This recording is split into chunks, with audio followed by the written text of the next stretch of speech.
نماز میں شک کی دو صورتیں، اور جہاں تک شک کا تعلق ہے تو وہ نماز میں اضافے یا کمی کے مابین تردد کو کہتے ہیں. یعنی تردد یہ ہے کہ زیادہ پڑی ہے یا کم پڑی ہے. اس کی مثال یہ ہے کہ آیا اس نے 3 رکعت ادا کی ہے یا 4. اس صورت کی 2 حالتیں ہیں. نمبر 1، کسی ایک چیز پر یقین ہونا. زیادتی یا کمی میں سے کوئی ایک پہلو زیادہ راجح ہوگا. جو پہلو اسے راجح معلوم ہو اس بنا پہ نماز مکمل کر لے اور سلام پھیرنے کے بعد سجدہ سہو کرے. یعنی آپ کہتے 3 یا 4 تو آپ کو یقین زیادہ یہ ہے کہ 4 ہی پڑی ہیں، لیکن پھر بعد میں سلام کے 2 سجدہ سہو کر لیں.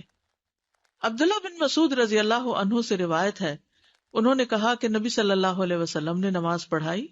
راوی حدیث ابراہیم کہتے ہیں مجھے یاد نہیں کہ آپ نے نماز میں اضافہ کر دیا تھا یا کچھ کمی کر دی تھی.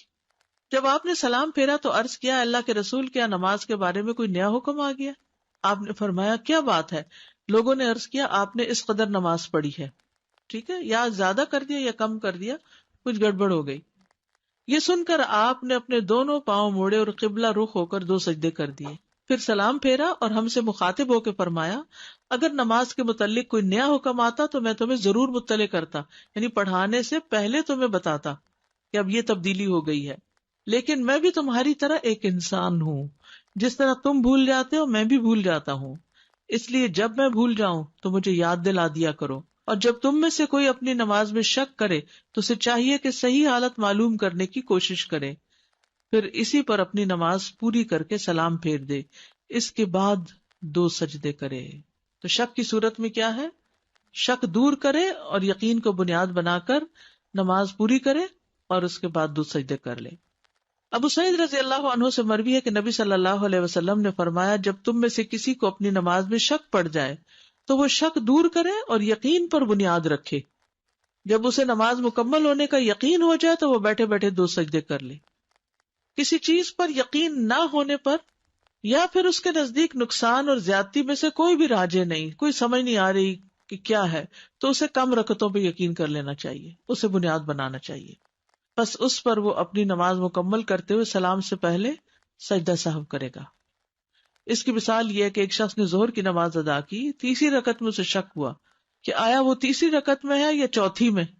تیسری میں شک ہوا کہ تیسری میں کہ چوتھی میں، بس وہ تیسری رکعت کو راجح قرار دے کر 1 رکعت مزید ادا کرے گا اور سلام پھیرے گا اور سجدہ سہو کرے گا. ٹھیک ہے، یعنی چوتھی کا یقین نہیں ہے نا، تیسری کا تو ہے. ٹھیک، تو تیسری بنا کے چوتھی مزید پڑے گا. کم پر بنیاد رکھنا اور رکعت پوری کر کے سلام سے پہلے سجدہ کرنا. ابن عباس سے مروی ہے کہ ایک مرتبہ عمر رضی اللہ عنہ نے ان سے پوچھا اے لڑکے کیا تم نے رسول اللہ صلی اللہ علیہ وسلم سے یا آپ کے کسی صحابی سے یہ مسئلہ سنا ہے کہ اگر کسی آدمی کو اپنی نماز میں شک ہو جائے تو وہ کیا کرے؟ ابھی یہ بات ہو رہی تھی کہ سامنے سے عبد الرحمن بن عوف رضی اللہ عنہ آ گئے. انہوں نے پوچھا کیا باتیں ہو رہی ہیں؟ عمر رضی اللہ عنہ نے فرمایا میں اس لڑکے سے یہ پوچھ رہا تھا کہ کیا تم نے رسول اللہ صلی اللہ علیہ وسلم سے یا آپ کے کسی صحابی سے یہ مسئلہ سنا ہے کہ اگر کسی آدمی کو نماز میں شک ہو جائے تو وہ کیا کرے؟ عبد الرحمن نے فرمایا میں نے رسول اللہ صلی اللہ علیہ وسلم کو یہ فرماتے ہوئے سنا ہے کہ اگر تم میں سے کسی کو اپنی نماز میں شک ہو جائے اور اسے یاد نہ رہے کہ اس نے 1 رکعت پڑھی ہے یا 2 تو اسے چاہیے کہ وہ اسے 1 شمار کرے. اگر 2 اور 3 میں شک ہو تو انہیں 2 سمجھے، 2 اور 3 میں شک ہو تو 2 سمجھے، 3 اور 4 میں شک ہو تو 3 شمار کرے. پھر اپنی نماز سے فراغت پا کر سلام پھیرنے سے قبل بیٹھے بیٹھے سہو کے 2 سجدے کر لے. سجدہ سہو کے دیگر احکام. سجدہ سہو نماز کے سجدے کی طرح ہی ہے. سجدہ سہو 2 سجدے ہوتے ہیں، ان کے درمیان بیٹھا جاتا ہے اور اس میں مسنون یہ ہے کہ بائیں پاؤں کے اوپر بیٹھے، اس کے بعد تورک کرے یہاں تک کہ وہ سلام پھیر دے. کیفیت اور ذکر کے لحاظ سے ان 2 سجدوں کی صفت باقی نماز کے سجدوں جیسی ہے. یعنی جیسے آپ کسی رکعت کے اینڈ میں جا کر 2 سجدے کرتے ہیں نا، تو آپ اپنا پاؤں کیسے کرتے ہیں؟ دایاں پیچھے موڑ لیتے ہیں اور بائیں پاؤں پہ بیٹھ جاتے ہیں، اور جب سلام پھیرنا ہو تو کیا کرتے ہیں؟ نیچے بیٹھ جائے، تورک کرتے ہیں. تو سجدہ صاحب کے بھی ایسے ہی کریں گے. پہلے سجدے کے بعد جب بیٹھیں گے تو پاؤں کھڑا کریں گے، دوسرے سجدے کے بعد جب آپ بیٹھیں گے تو دونوں پاؤں یا تو باہر نکال لیں گے یا پھر ایک کھڑا کر کے دوسرا پاؤں پنڈلی سے نیچے نکال لیں گے. تورک جس کو کہتے ہیں. سجدہ صاحب میں کیا پڑھا جائے؟ سجدہ صاحب کے لیے کوئی خاص دعا مقرر نہیں. اس بنا پر ان کا حکم بھی نماز کے سجدوں کے حکم کے مطابق ہوگا، اور جو دعائیں نماز کے سجدے میں پڑھی جاتی ہیں، مثلا سبحان ربی الاعلی یا کوئی اور دعا، تو وہی پڑھی جائیں گی اس میں بھی، کیونکہ رسول اللہ صلی اللہ علیہ وسلم کا فرمان ہے بندہ اپنے رب کے سب سے زیادہ قریب اس وقت ہوتا ہے جب سجدے کی حالت میں ہو، اس لیے سجدے میں زیادہ سے زیادہ دعا کرو. نماز کے سجدے سے لمبا سجدہ کرنا، بعض لوگ سجدہ صاحب کرتے ہیں تو وہ جلدی جلدی دو کر لیتے ہیں کہ یہ تو بس ایسے ہی جھونگے میں ہے، تو ذرا لمبا سجدہ کرنا چاہیے. ابو ہریرہ رضی اللہ عنہ سے روایت ہے کہ ایک مرتبہ رسول اللہ صلی اللہ علیہ وسلم نے 2 رکعتوں کے بعد سلام پھیر دیا تو آپ سے ذوالیدین نے کہا، اے اللہ کے رسول، کیا نماز کم ہو گئی ہے یا آپ بھول گئے؟ رسول اللہ صلی اللہ علیہ وسلم نے حاضرین سے پوچھا، کیا ذوالیدین نے ٹھیک کہا؟ لوگوں نے عرض کیا، جی ہاں. تو رسول اللہ صلی اللہ علیہ وسلم کھڑے ہوئے اور مزید 2 رکعتیں ادا کی، پھر سلام پھیرا.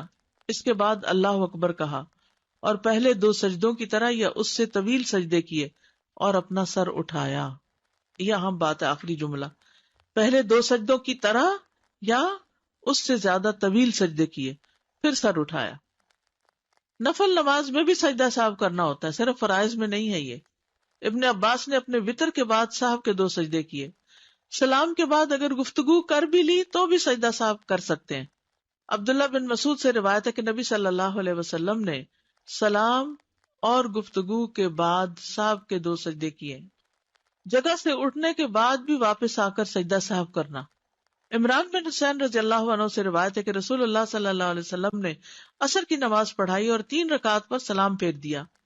پھر اپنے گھر تشریف لے گئے تو ایک آدمی جسے خرباق کہا جاتا اور اس کے ہاتھ لمبے تھے، وہ آپ کی خدمت میں حاضر ہوا اور آپ سے کہا، اللہ کے رسول، آپ سے جو سہو ہو گیا تھا اس کا آپ کے سامنے تذکرہ کیا. یعنی پھر آپ صلی اللہ علیہ وسلم سے جو سہو ہو گیا تھا اس کا تذکرہ کیا، یہ کہہ کے کہ اللہ کے رسول. آپ غصے کی حالت میں اپنی چادر گھسیٹتے ہوئے نکلے، حتیٰ کہ لوگوں کے پاس آ پہنچے اور پوچھا، کیا یہ سچ کہہ رہا ہے؟ لوگوں نے کہا، جی ہاں. تو آپ نے 1 رکعت پڑھائی، پھر سلام پھیرا، 2 سجدے کیے، پھر سلام پھیرا.